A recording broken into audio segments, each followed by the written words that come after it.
Ben ritrovati con noi qui su Radio.0. Per me oggi è un piacere portarvi con i nostri microfoni a Grions del Torre, frazione di Povoletto, che molti di voi conosceranno anche per la Fieste de Blave, che ogni anno dal 1997 si svolge ad ottobre e che ha ospitato anche in un pomeriggio insieme a Ersa FVG un convegno proprio dedicato al settore agricolo, al settore maidicolo, ma anche agli scambi commerciali e all'andamento dei prezzi delle materie prime agricole. Questi quindi i tre rapporti che sono stati presentati, ma noi vogliamo anche portarvi a scoprire di più tra dati e anche aggiornamenti e avvenimenti, e iniziamo con un'introduzione generale proprio dell'assessore regionale anche alle risorse agroalimentari, forestali e ittiche e montagna, Stefano Zannier. Oggi nella presentazione del rapporto definitivo avevamo già fatto un'anticipazione qualche mese fa sui primi dati raccolti. I dati confermano che il settore agricolo nel suo complesso ha recuperato i valori pre-pandemia sostanzialmente in quasi tutti i comparti. Ci sono alcuni comparti che hanno avuto anche dei sensibili incrementi rispetto a quelli che erano i prezzi di mercato che si erano stabiliti negli anni passati, penso proprio al settore cerealicolo in generale. È chiaro che la prospettiva, che è quella che oggi conta di più, che viene fatta sul 22, sconta una serie di fattori che sono preoccupanti. Uno tra tutti è quello della crisi russo-ucraina e quindi del conseguente aumento dei costi di energia, difficoltà di approvvigionamento anche di alcuni prodotti sia alimentari che fertilizzanti ed altro.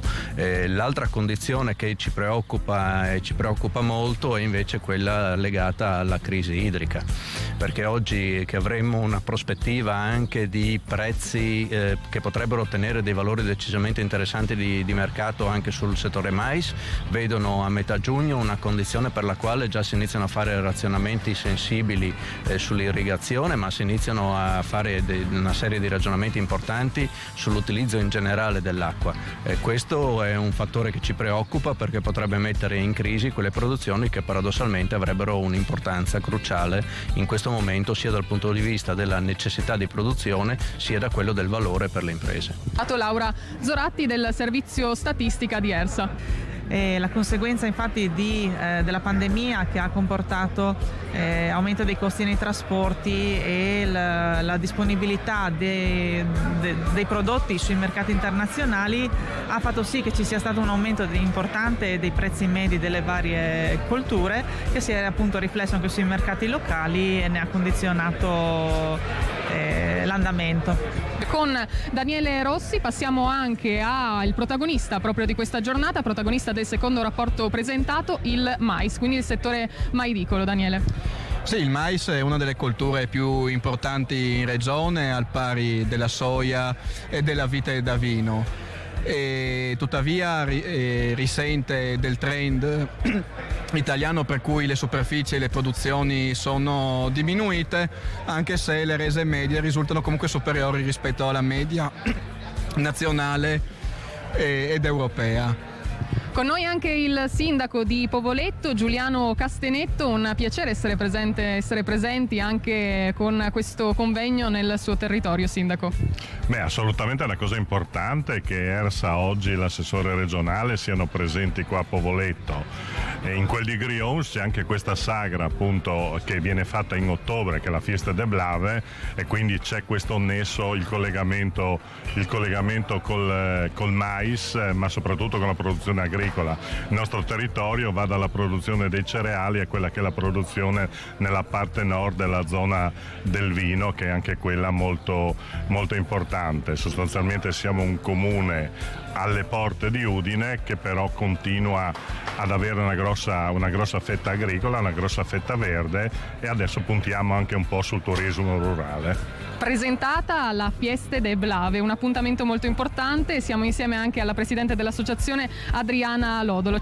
Allora, questa festa da 30 anni noi la facciamo in questa struttura. Ci diamo il cuore a questa festa, perché prima di tutto perché c'è il mais che amiamo, che è una produzione nostra locale, e con tutti i suoi prodotti che noi poi elaboriamo e creiamo dei piatti particolari che sono molto apprezzati. Li proponiamo vari tipi, le nostre cuoche, facciamo tutto noi dalle nostre cuoche, che sono volontarie e partecipano a questa a questa grande esperienza che abbiamo del grano turco. Direttore generale di ERSA Francesco Miniussi, un appuntamento quello di oggi molto importante, ma anche un appuntamento che ha saputo, come sa ogni anno, dare anche degli strumenti di valutazione per pensare e migliorare anche il nostro futuro già da adesso. Sì, strumenti di valutazione che stiamo affinando, che nelle prossime settimane verranno affinati ancora,